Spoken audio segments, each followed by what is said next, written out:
Good evening, ladies and gentlemen. And the first item on the agenda is to call for apologies. Are there any? Councillor?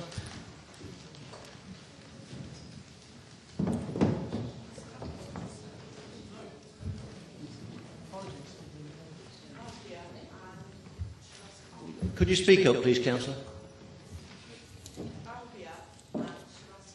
Thank you. Item 2 is to receive any declarations of interest.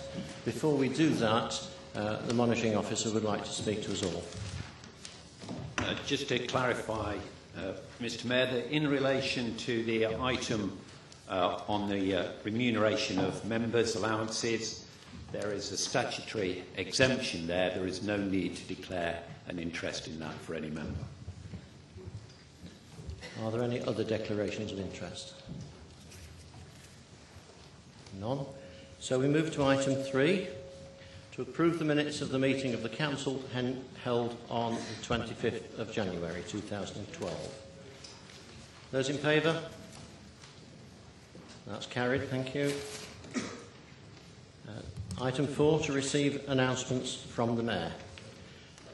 Colleagues, members of the public, this is the last scheduled meeting of the full Council for the year, so I would like to thank you all for your attendance and your contribution to debate, and to say to those who are standing down at the end of this term, thank you for your contribution to the Council's work, and for those who are not intending to stand down and are awaiting the results of the election, take an advance thank you, and we hope to see you, those that intend to be here, back here in the new year.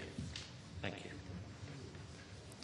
Item 5, to receive any statements from members of the Council. Councillor Hickson, Leader of the Council. Yes, thank you, Mr Mayor. Firstly, in terms of retiring members, can I just say that the only member of the Council who is retiring, at least voluntarily to my knowledge, is Councillor Sean Marshall. There may be some involuntary departures from the Council, but Councillor Marshall is the only one who's going of his own accord, and he has done 8 years as a member of this Council, 4 years in Blackgreaves and 4 years in Chaddeston, and had a particularly good year as Mayor of this city. And I just want to place on record my thanks for what he did during that year. It was a very action-packed year as Mayor, Sean was instrumental, of course, in calming down our colleagues in Osnabrück who were worried at the time that we were going to somehow back out of or stop the twinning agreement. So he poured oil on those particular troubled waters at that time. So, Sean, we will miss you in this chamber, and it's one of the penalties, I guess, of people who run successful businesses, and as they grow and get more successful, that time for doing other things like being a councillor gets squeezed. So we do wish you every success in everything else that you do in your business life, and as your business grows from strength to strength, and hopefully at some stage in the future you may well be able to return and serve the public to the extent that you have done over the last 8 years. Mr Mayor, then, in terms of the achievements of the Council since the last meeting, there are a number which I'd just like to mention. 1,287 people attended the Jobs Fair in the Darwin Suite in January, organised by Human Resources and Job Centre Plus. Young people aged 16 to 25 years and staff at risk of redundancy visited employers' stalls to discuss current vacancies and to get advice. The first new office development in Friargate, supported by our Regeneration Fund, started in February. Friargate Square, which is a prestigious Grade A office complex, and that will help re-establish the Friargate Quarter as a key business location and could generate on completion up to 250 jobs. And of course, ultimately, will link with the footway over the old Friargate Bridge onto the equally prestigious Friargate Goodyard development, which we hope to see starting in the near future now the Secretary of State has decided that the planning application is in order and can proceed as approved by the Planning Committee.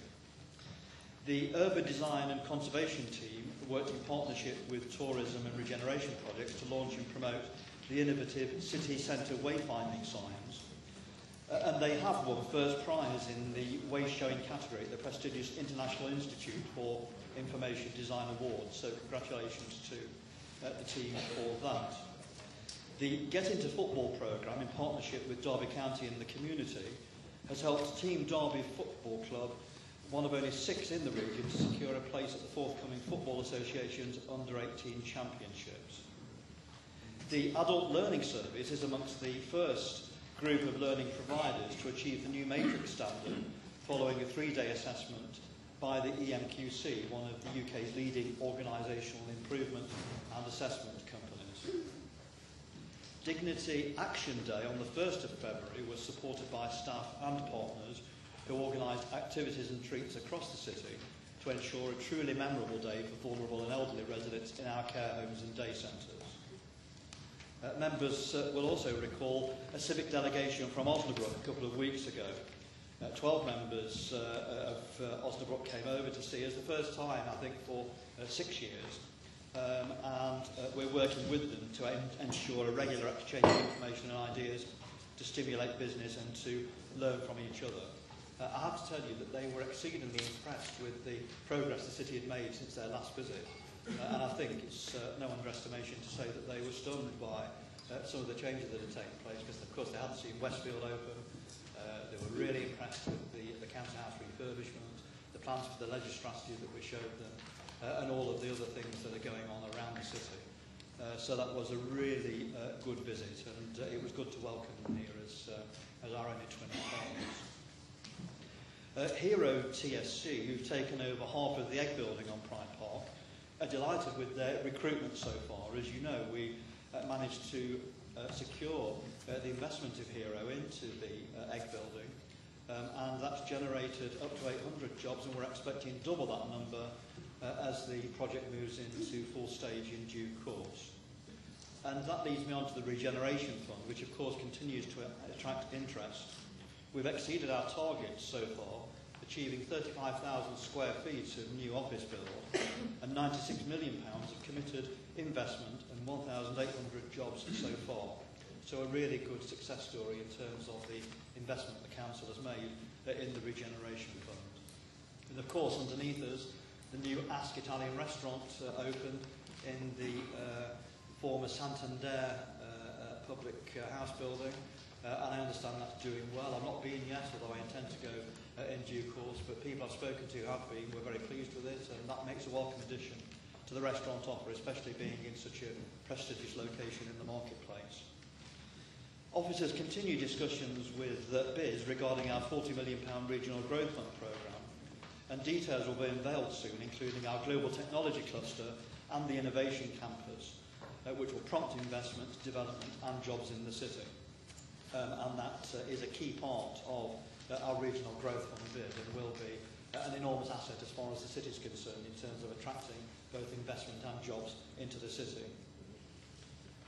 On the arts front, our new Joseph Wright gallery in the Derby Art Gallery reopened last week after refurbishment to huge acclaim by local and national arts media, and there's been an enormous amount of interest in the Joseph Wright collection now on display, and I must tell you that the gallery looks tremendous with its restored floors and its really nicely painted grey walls. Don't sound very exciting, but actually with the paint as a backdrop to the paintings that are now on display, along with some of Joseph Wright's original drawings, it really is a tribute to this city where Joseph Wright grew up and where he was always associated with. He was always known as Joseph Wright of Derby. You can see I've been talking to Stuart Gillis, can't you? It's rubbing off. But those of you who have not been yet to see the exhibition, I would encourage you to do so. It really is a tremendous thing that Derby has got on there. So do go and see it if you get a chance.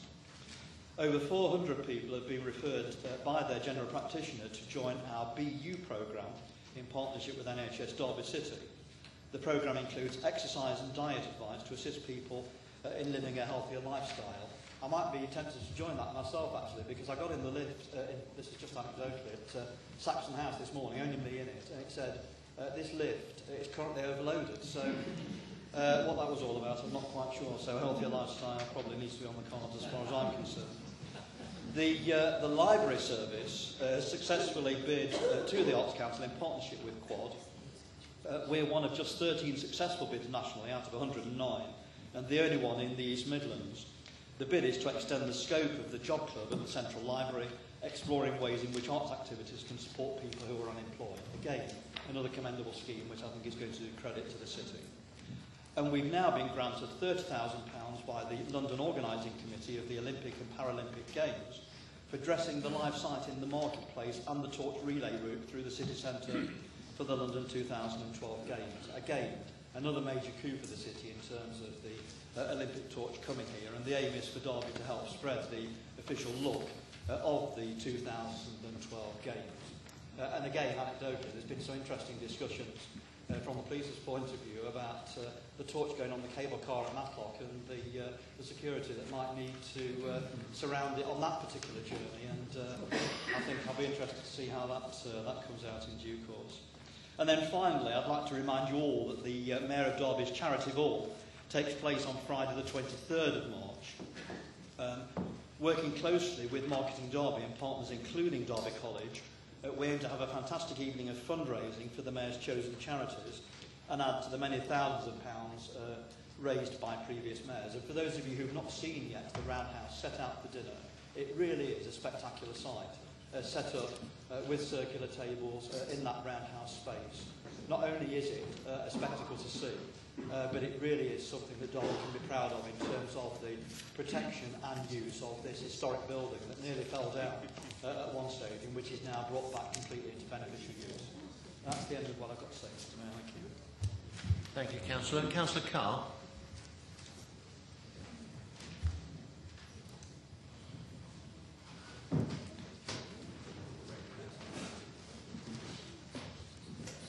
Thank you, Mr. Mayor. It's also appropriate to note that we are saying goodbye to Councillor Tuplin as well. Councillor Tuplin joined us some 8 years ago and has been a tremendous asset to us, and we are sorry to leave him. Mr. Mayor. Thank you. Councillor Bayliss. Thank you, Mr. Mayor. With your indulgence, I'd like to say a few words about the retirement of Sean Marshall before I comment on Councillor Hicks's statement. Certainly, Sean made the change from yellow to blue a while before Nick Clegg. You could see his trail-blazing instinct there. He was noted in his mayoral year for his comedic delivery and his larger-than-life sense of humour, and for frightening the mayoral team for riding his Harley with the mayor's chain on. But he made sure that when photographed as the mayor, he didn't end up in any party political publications. Sean always demonstrated good judgment, and I wish him well and hope he's very busy with his business for years to come. Thank you, Mr. Mayor. On Councillor Hickson's announcements, we welcome all of them. But you missed the fact that the coalition in Derby is on the cusp of leaving office, and we welcome that as well. Thank you. Item 6 on the agenda to receive questions from the public to members of the Council Cabinet and the answers to those questions. It's our new practice to print the question and the answer, so as I call you to the microphone to put a supplementary question, can I remind you that the supplementary question should be based on the answer as written? Dorothy Skrytek. Thank you, Mr. Mayor. Thank you. In a week when the National Council of Voluntary Organisations, representing more than 13 million charity workers, has confirmed that estimated cuts to the charity sector range from 1 to 5 billion, and the Which Consumer Organisation has announced that millions of people are now borrowing money to simply buy food and stay alive, we ask that the City Council investigate the reopening of the furniture project with an incorporated fair share scheme, such as in Nottingham and Leicester, to redistribute food close to its sell-by date. Please. The question must be about the written answer. This is not anything to do with the written answer. If you have no question to do with the written answer, please stand down. It is, Councillor. It's to ask the Council to consider incorporating fair share into a reopened furniture project. Can I ask you very succinctly to put your question? Yes, Yes, the first question was... Yeah, question A. Why is there no fair share scheme in Derby? You have a written answer to that question. And I'm asking, yes. I've explained that you have a supplementary on the answer. If you don't have a question on this written answer, you should stand down. I have. That's why I'm asking why it can't be reopened with a fair share scheme incorporated into it. Okay, we'll put As a local scheme run by a charity and or voluntary group. That was clearly in the supplementary question, Mr. Mayor. put that to Councillor Coulter then and have a reply. Right, I'll just finish then. If you don't, well, if you stop interrupting, then I can finish it. Dorothy, this is not an opportunity for you to make statements. It is for you to put a question to the councillor. You've put the question, now it's time for the answer. Yes, I've not yet finished that question. About food close to its sell-by date to the growing numbers of the poor, as well as selling furniture and white goods at low cost to the poor. Have you now finished? Yes, thank you, Mr. Mayor. Councillor, can you pick the question out of... I'll do my best, Mr. Mayor. Good evening, Dorothy. I'm sorry, but I don't really see the connection between the furniture project and the fair share scheme. They're both independent types of charities. In the answer you've already had, it clearly explains that Fair Share is a national UK independent charity supporting communities to relieve food poverty. It's not the normal practice for councils to be directly involved in that. That said, as the answer says, this council would provide advice and support to any organising body that wants to take up the Fair Share charity flag. Thank you. So you admit to have a duty to the poor then, Councillor. Thanks. Mr Gell, would you like to put your first question, please?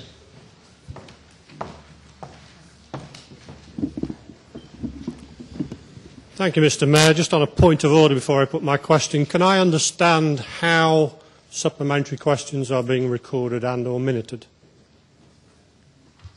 Monitoring officer, would you like to respond to that? How are supplementaries recorded? They're not being minuted. They will be available on the webcam. Thank you, Mr. Mayor.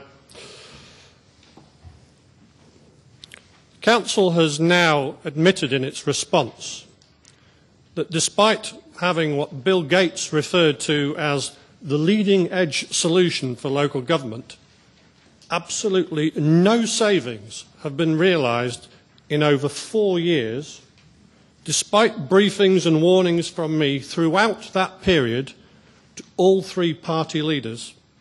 Will the Council now review the processes that it has in place to scrutinise the IT and transformation strategies?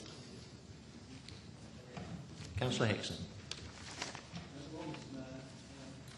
Mr Mayor, there is cross-party consensus, I think, across the Council that the IT strategy that we have in place is fit for purpose and is value for money as far as the public is concerned. And I don't believe that there is any further work to do in that respect. Thank you, Councillor. Mr Gell, would you like to put your second supplementary question, please? Yes, Mr. Mayor, thank you. I note from the response that the listings of integration capability of the current CRM is either misleading or out of date. I'm happy to provide evidence as regards that. Why did the Council take a decision to go down a route that would give them an as yet completely uncosted critical dependency on a single supplier for their CRM integration? Councillor Hickson. Well, Mr Mayor, there has been a robust examination by members throughout the process of the IT strategy. It's been reported regularly to Cabinet and has been under full scrutiny of members, and we're satisfied that the proposals that are in place to deliver the IT strategy for this Council and for the public that it serves is absolutely the one that it needs, is fit for purpose and good value for money. Thank you, Mr. Mayor. Thank you, Mr Gell. Dorothy, you have a second supplementary question now.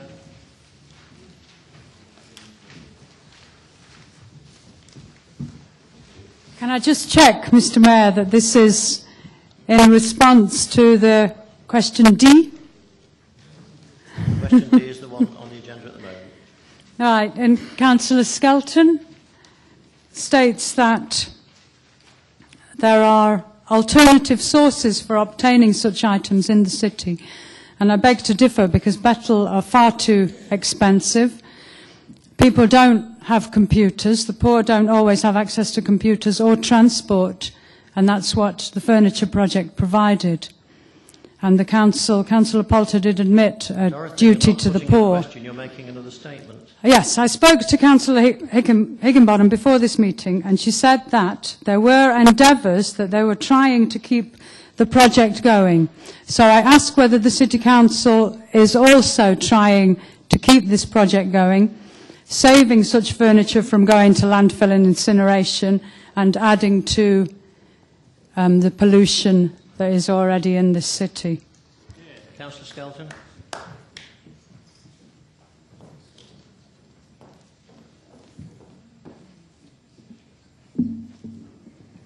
Thank you for your question, Dorothy. I beg to differ with you. You say that there aren't anybody else providing low-cost furniture. There is. There are a number of organisations. As far as you say that Councillor Higginbottom has told you that they wish to keep the project going, the last I heard was that Councillor Bayliss, in an email, described the project as now being unviable. Do you mind adjusting the microphone? People at the back are having difficulty hearing you.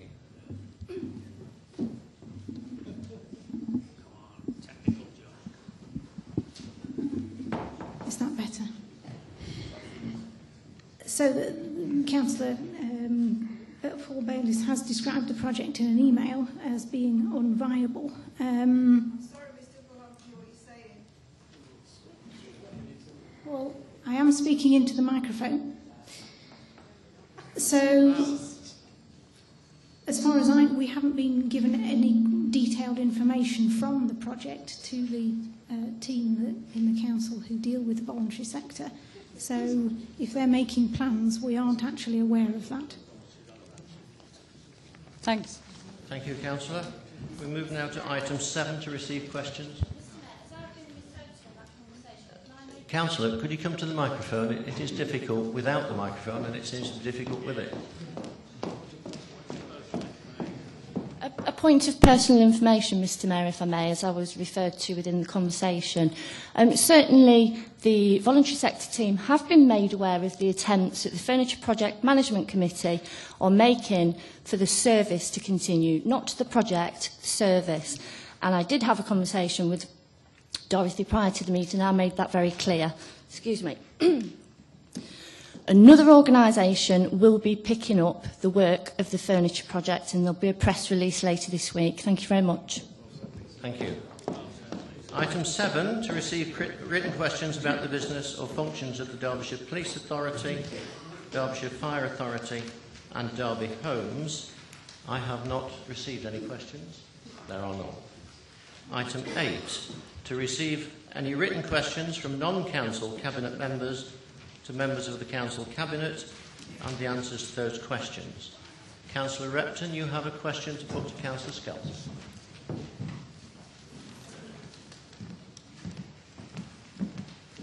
Yes, Mr Mayor, I'd like to ask Councillor Skelton that certainly it would seem that this council has failed in its statutory responsibility to do a full impact assessment on those people who will be badly affected, as I feel that the response that she gives is inadequate. You talk about a range of stakeholders having been consulted, yet there's no specific consultation with those clients whose opportunity for independence could be limited if these cuts are accepted. And as such, I feel that you've failed in that statutory responsibility. Can you inform me and the Council who has been consulted so far and what form this consultation has taken place, and whether, in your opinion and in the legal officer's opinion, we have met the statutory responsibility of this Council to do a full impact assessment? Thank you, Mr Mayor. Councillor Skelton, I think you've got several questions in one there, but we'll hear your reply. I think basically it was asking, have we fulfilled our statutory responsibility? And yes, we have. Thank you, Councillor. Move on to question F. Councillor Shanker. I did ask the Cabinet member what form that consultation took place and with who. She's failed to do that. Would you invite him back to the podium, please, to answer that? Councillor Repton, you've had your opportunity. If you're not satisfied with the answer, I'm afraid you have to take it up through other constitutional means. Councillor Shanker, your supplementary question to Councillor Poulter, please.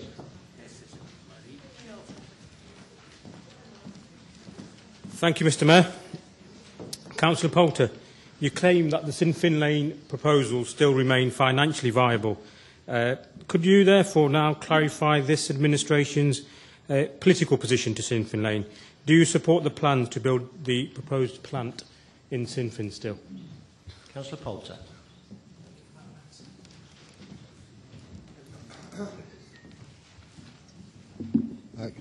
Councillor Shanker, I'm answering the question as Cabinet Member. And my position as Cabinet Member is simple. It's in the answer. And the answer is that the modelling that we've done shows that the Sinn Féin plant clearly is still financially viable. This is a major contract for the Council. It deserves careful consideration. We've done and will continue to do detailed financial modelling. There's some commercially sensitive material involved. There's absolutely nothing to be gained by and everything to lose by rushing into making a decision. And that, as Cabinet Member, is my position. Councillor Redfern, do you have a supplementary to Councillor Holmes on your question? Yes,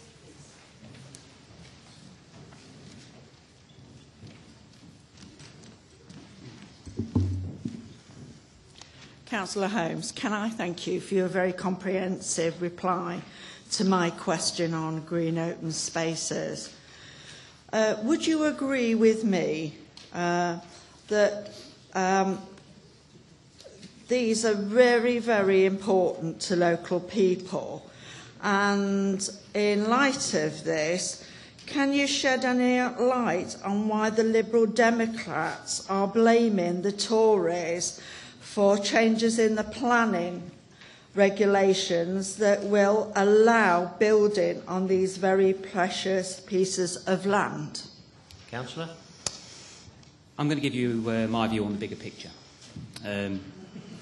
Right now we're in a transition stage between the centrally imposed housing targets that caused so much consternation in 2010 when the last core strategy consultation was carried out, and now how localism will deliver what we all hope will be a sustainable strategy for housing growth. At the moment, it's very clear that the city faces huge challenges as our boundary, specifically with South Derbyshire, continues to be a potential target for developers. As I've seen and residents have seen and my fellow councillors have seen in Chellaston Ward. The challenge this year will be to start to engage with local people across Derby to develop our strategy for housing in the long term. All of this on top of efforts to bring empty homes into use and focus on brownfield regeneration as the first option before green spaces. Several major schemes, as Councillor Hickson has already told us about, are already in train across the city and plan for future. They'll come forward to create and enhance further green space for the community in many cases. We're also seeing significant jobs growth in the city. Due to the unprecedented investment already underway. And, of course, housing supply needs to run parallel to that. So it's my view that we need to encourage developers to work together to deliver new settlements that are large enough to provide significant investment to build schools and infrastructure, but also link into major roads. I don't believe that a focus on multiple small to medium-sized sites would be the way forward, because to look at established communities as the anchor is not the way, in my opinion. It's the easy option, but it's not the right one. Because we should be respecting communities that are already established and allow them to breathe and ensure local facilities and infrastructure are not overloaded.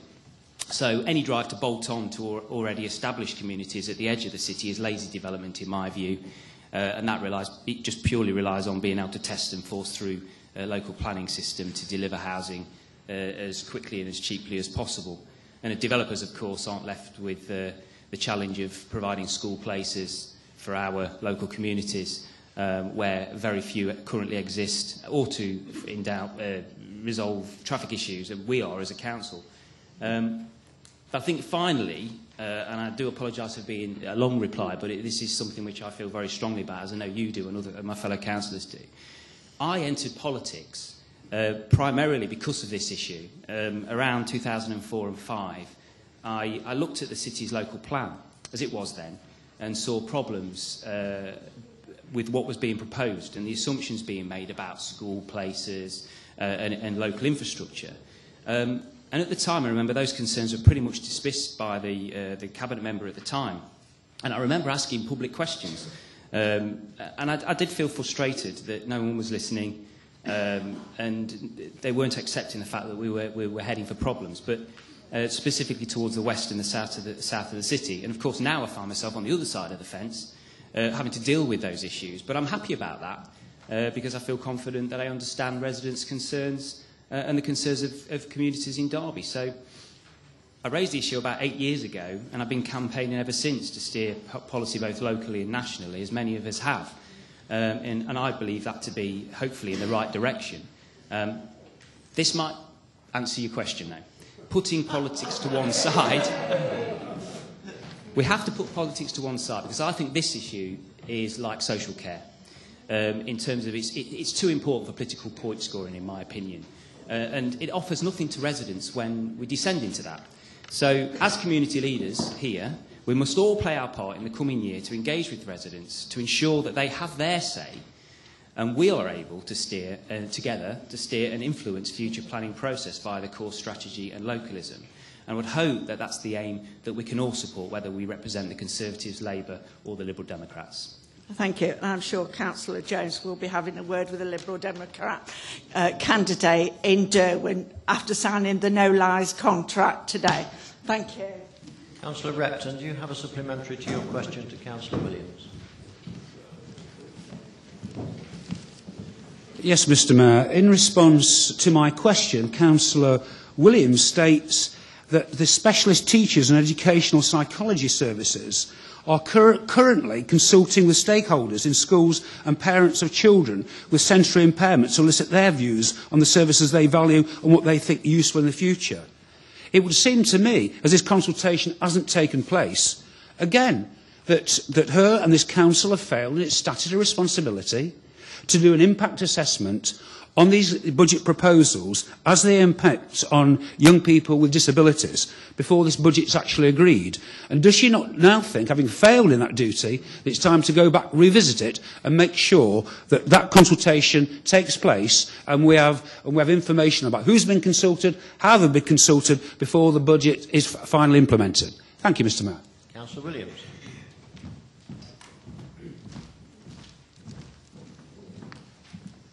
Thank you, Mr Mayor, and thank you, Councillor Repton. Well, I obviously didn't read my reply to the first question, because STEPS are currently consulting with stakeholders in schools and parents of children with sensory impairments to elicit their views on the service. And of course, should Councillor Repton wish to take part in this consultation, he can go onto our website and also take part in that consultation. Now, this has not been set as a budget because it is in consultation. Now, in regards to the rest of his question, he obviously didn't read that either, because with the reductions, there are none, and we don't plan to make any more. There was a 0.4 reduction in a voluntary post that was made under voluntary redundancy. However, there was a £1.3 million investment in our autistic spectrum disorder, and this is particularly for those vulnerable children, to keep them in the mainstream schools. So I'm sorry, I think Councillor Repton needs to read his papers for Cabinet, because that explains all about the budget. He also needs to read his papers for Cabinet for September 2011, which explains about the investment, and he also needs to go and take part in the consultation if he's really worried about it, instead of cheap political point scoring.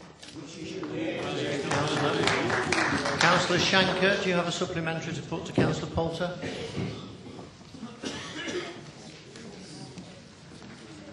Thank you, Mr Mayor. I'm glad the public aren't footing the bill for yet another expensive public inquiry. But Councillor Poulter, could you actually fully answer the question? Because the second part of the question you failed to answer. The Council, as I believe, will have a bill to foot for hosting the inquiry, for legal advice to officers in the planning department against these plans, and legal advice to officers around the waste strategy who are actually for these plans. So the total legal bill runs into several thousands of pounds, which you've failed to mention in your answer. Councillor Poulter.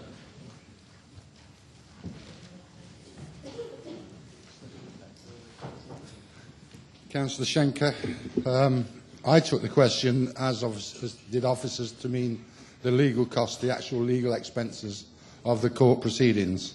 You're quite right, there may be some expenses from the planning department side of things.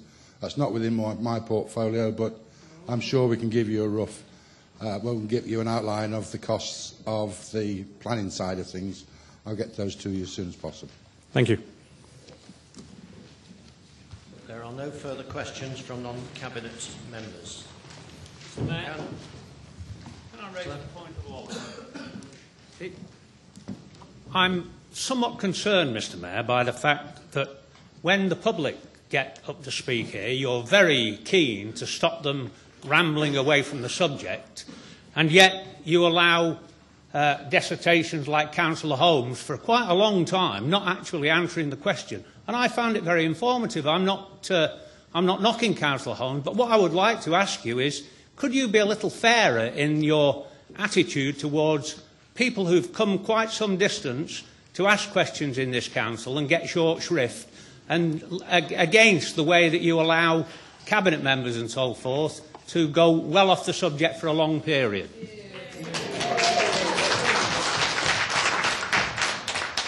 Thank you for point of order. I will say that I believe I'm applying the Constitution related to supplementary questions. And we'll move on now to 9. To consider the following minutes and recommendations of the Council Cabinet dated 21st of February 2012, requiring the approval of the Council. Leader to propose motion A.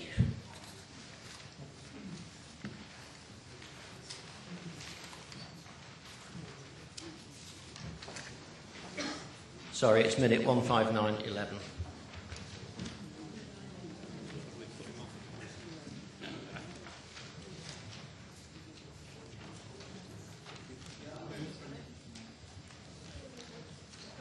Any seconder? Thank you. No indications to speak. Those in favour? That's clearly carried. Minute 160/11. Leader to propose. Yes, I propose as printed, Mr. Mayor. Seconder? That's seconded. No indications to speak. Those in favour? That's clearly carried. Minute 161/11. Leader to propose. Move as printed, Mr. Mayor. Seconder? There is one. Councillor Bayliss. Thank you, Mr. Mayor. The council tax freeze is, on the face of it, a desirable thing to have. Well, it is until you look at the detail. This freeze is a one-off for 1 year. It represents not good fiscal management or even prudence. It is a cynical tactic the Tories are using as there is their one and only pitch to the electorate of Derby to stave off defeat in May. But when you get into the detail, you have to question the longer-term logic of this and look at the implications for Derby and Derby's council taxpayers in the future. You're taking a payday loan this year with no real clear plan of how to pay for it next. The Section 151 officer tells me that in 12-13 we will receive a £2 million grant for freezing our council tax. The grant is one-off payment, so although we will not be out of pocket in 12-13, our council tax income will be 2.5% a year lower than it would be in future years. That means we start the budget next year at 97.5% of today, and then we'll have to make any adjustments for cuts to services that come from the central coalition government on top of that. In order to get council tax income base back to the level we would have achieved without the freeze, we'll have to increase taxes by more than the budgeted figure of 2.5% in future years. but you know that already. It would not be a bad thing if the Tories were asking their own and the Lib Dem Tory government to make good this with a permanent grant into the base budget for this and future years. But they aren't. And it's not as though the argument around this cynical ploy is lost across the UK. I asked the Local Government Association what councils were doing across the UK, and at the time I asked the question, the same number of Labour as Conservative-controlled councils are intended to raise council tax in this year. So many councils have seen through this cynical sleight of hand too. So who's going to suffer for this? The people of Derby. Those who have suffered cuts already, the voluntary sector all but wiped out, the arts devastated. The only things you aren't cutting are the grass and the trees. We on this side of the chamber remember that families are paying the price of the bankers' financial crisis. We will demonstrate that Labour, we can make a difference even where there's less money around. We believe in responsibility from the Benefits Office to the boardroom. And those who make contributions to their community should be supported. Labour's record of fiscal management in Derby has always been exemplary, with appropriate and measured decisions regarding council tax over the years. I thought you'd laugh at that point. The evidence is that we are a low council tax authority. Under Labour, we were the lowest council tax authority of the 43 authorities in the East Midlands. And we on this side of the chamber don't need any lectures and lessons from ex-public sector Tories on how to run businesses, something that they've never done, but we have. I personally have never worked in the public sector. I've worked in the private sector for 28 years, and with one employee for 26, so I know how to read a balance sheet and know how to balance a budget. The Tories are taking a political decision here, but the Tories don't care about the gap in the budget and the council's finances they've created, or how unfair that will be in the future, just as much as they don't care about the gap they've created with their devastating cuts to the voluntary sector, nor the gap they've created with the lack of employment opportunities for young people. You're like a frantic poker player going all in for the last bet on your last hand of not Texas Hold'em poker, but Derby Hold'em poker. But let's reflect on Mr Mayor. Derby did not vote for the Tories and Liberal Democrats in 2010.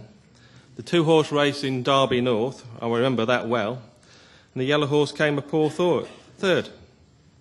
The coalition that included the Yellow Tories now lost the election in 2011. In fact, the Yellow ones amongst the members of this chamber did rather poorly, as I remember, and Hillary cried on national television. Labour polled more votes than both the Blues and Yellow Tories combined, so I'm wondering what might happen in 2012. Well, we've only got 59 days and rather less sleeps to find out, haven't we?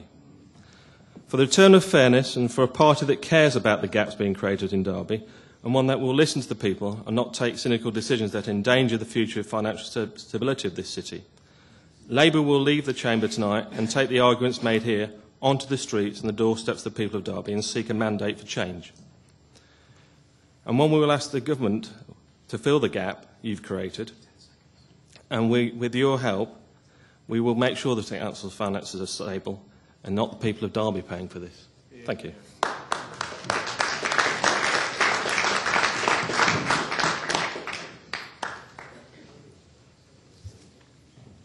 Don't see any other speakers, so we'll move to the vote. Those in favour? That's clearly carried. Thank you. Item 10, to consider a report of the Strategic Director of Resources concerning members' allowances, recommendations of the Independent Remuneration Panel for 2012-13. Are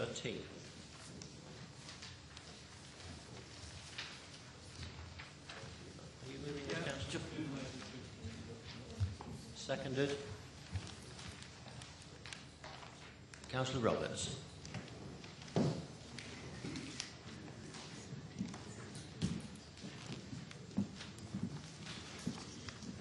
Thank you, Mr Mayor.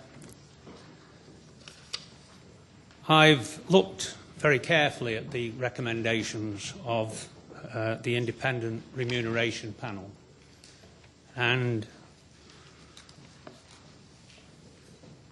on the face of it, perhaps some of it's okay. But I feel that it's more tinkering at the edges than it is dealing with any perceived problem. In fact, to be fair, I don't really perceive a major problem with it. I think our remuneration structure is pretty good.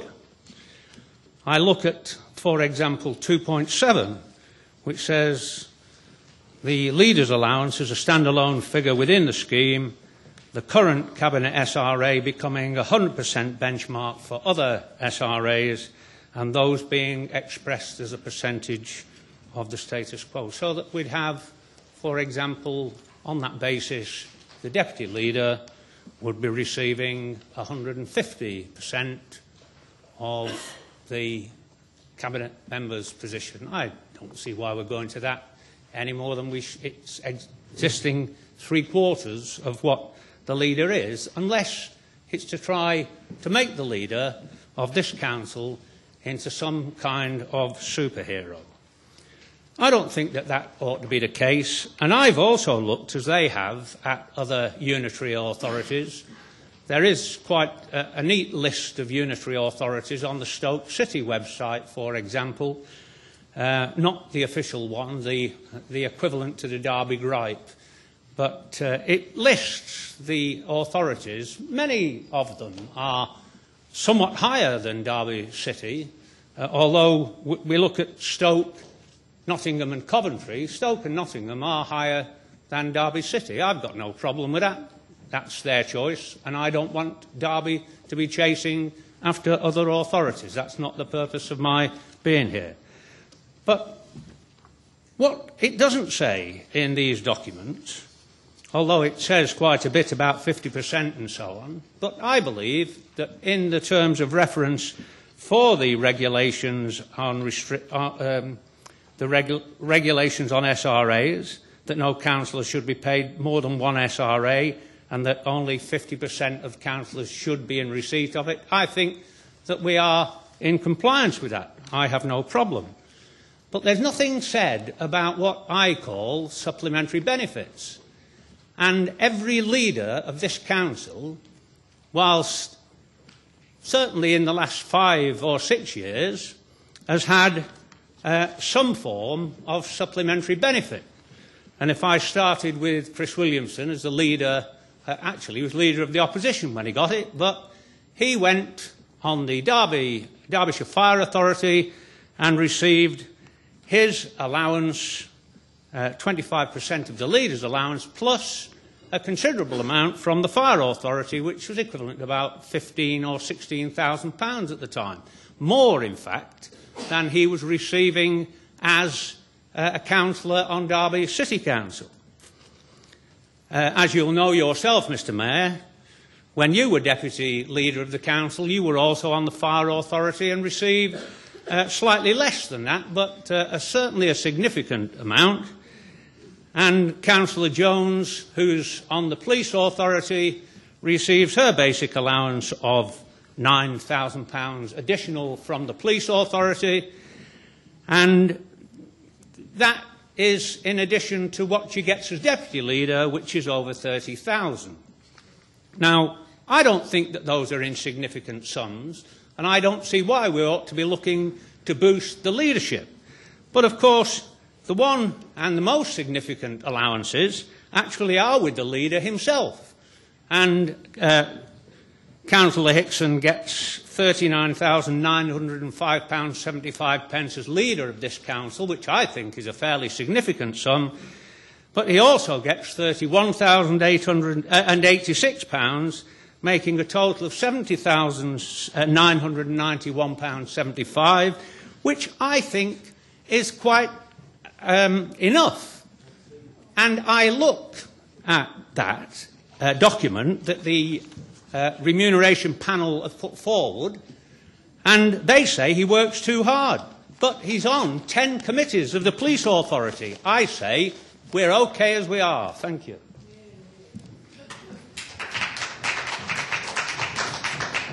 Councillor Winter.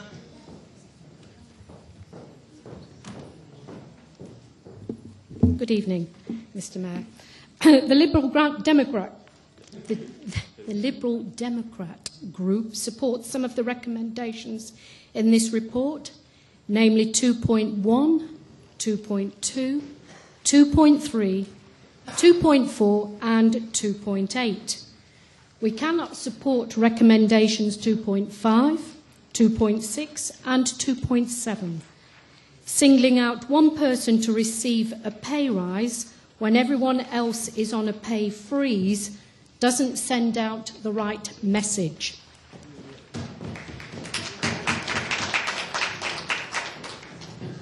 Councillor Ashburn.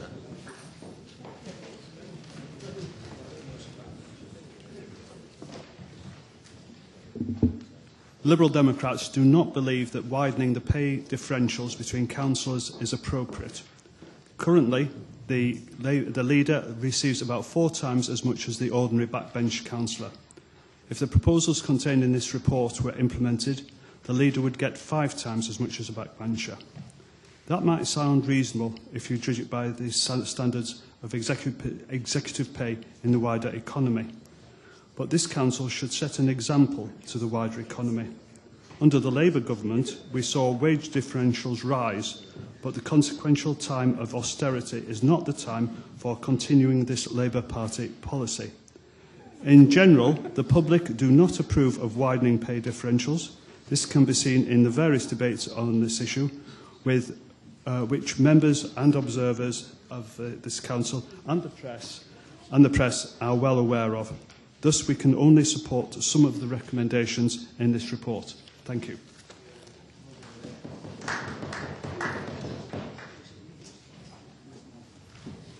Councillor Hickson. Well, yes, Mr Mayor. I mean, briefly, I've got no particular wish to pick a fight with the Independent Remuneration Panel. We did that last time, and it didn't bode particularly well for the council. My view was fairly straightforward, and this report dropped on my desk. And in fact, I wrote an email to Councillor Bayliss and to Councillor Jones saying that, in my view, the leader's allowance should not be altered at the expense of other members of this council. Councillor Bayliss, you have that email, and Councillor Jones had it, and that was my position. But, you know, we have an independent remuneration panel. Councillors do not set allowances. Likewise, at the Police Authority and the Fire Authority, they have an independent remuneration panel. Members themselves do not set the allowances, and it wouldn't matter, for my part, whether it was me doing the job or anyone else. The allowances go with the post. I made no application to the Independent Remuneration Panel arguing that the leader's allowance should be increased. I think that it's reasonable as it is. But that's a matter for members to decide in due course at the annual general meeting of the council, because that's when such issues will need to be decided, and whoever's in control of the council come the annual general meeting will have to take a view about whether or not it implements the recommendations of the members' allowances panel. What I do think has to be borne in mind here is, rather than discussing what individual members actually receive, it's whether or not the Independent Remuneration Panel has come to the right conclusions or the wrong conclusion in terms of making recommendations on how councillors should be paid. That's why we have an Independent Remuneration Panel. It's so that we as members don't take part in that process. We merely give evidence to the panel about what we do and what the demands are on our time and how we discharge our duties, and we leave it to them to come forward with appropriate recommendations about payments. There is no proposal, as far as I can see, that there is any increase in allowances, and I certainly would not be arguing for that. There has been no increase in members' allowances at the same time, and in parallel with the fact that there has been no increase in payments of salary increases to our staff. I think that's entirely right. But, you know, we either have an independent remuneration panel or we don't. And if we don't want to have that, and we want to start setting the policy ourselves, and we want to start making those decisions ourselves, I think that's a road, for me personally, I wouldn't want to go down. I recommend to council that they retain the independent element, that the matter of allowances and what we get paid is not in our hands, it's in the hands of people from the community and of the community who assess what we do and how much we should be paid for it. I think that's entirely right. From what Councillor Roberts said, I understand absolutely the point that he's making, but I think it's better left in independent hands rather than us trying to unpick and to change every recommendation that comes forward. We saw what happened with that when it was applied to the parliamentary example. and the MPs got into a mess, didn't they, before they had an independent review panel that was setting allowances. And to that extent, I think local authorities are ahead of the game in terms of the way that they deal with this issue. It's always going to be contentious. Everybody thinks that we should do these jobs for nothing, and I understand that. But at the end of the day, some members make considerable sacrifices in terms of their jobs or careers or whatever else they do. Who would do any of these jobs for nothing? But I go back to the original point that we do need the element of independence in terms of making the assessment. And that's why I moved the motion as printed. I don't want to get into a particular debate about who gets what and when, and because I think that's a matter of the annual general meeting of the council, in due course taking into account the recommendations made by the independent remuneration panel.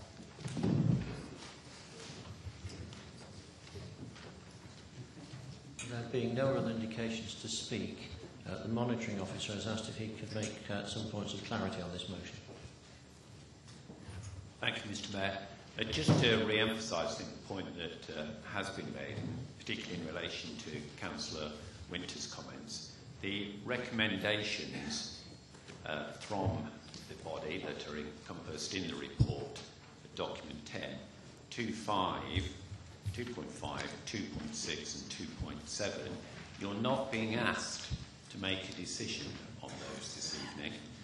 You'll see from the third recommendation, the proposal is that they are considered at the annual meeting. We'll now move to the vote, colleagues. Those in favour of motion as printed at item 10.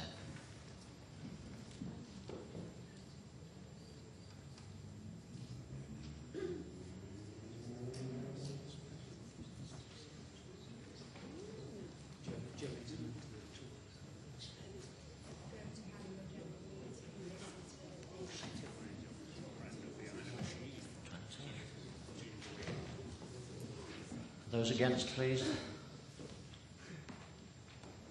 The motion is carried.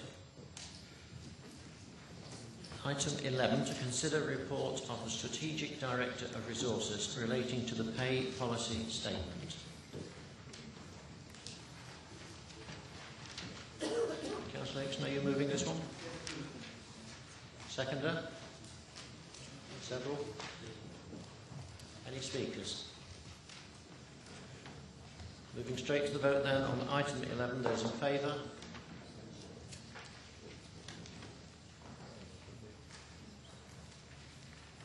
That's carried. Thank you. Item 12, to consider a report of the returning officer concerning the payment of election fees. Are you moving again, Leader? Seconder? Any speakers? Moving to the vote on that then. Those in favour?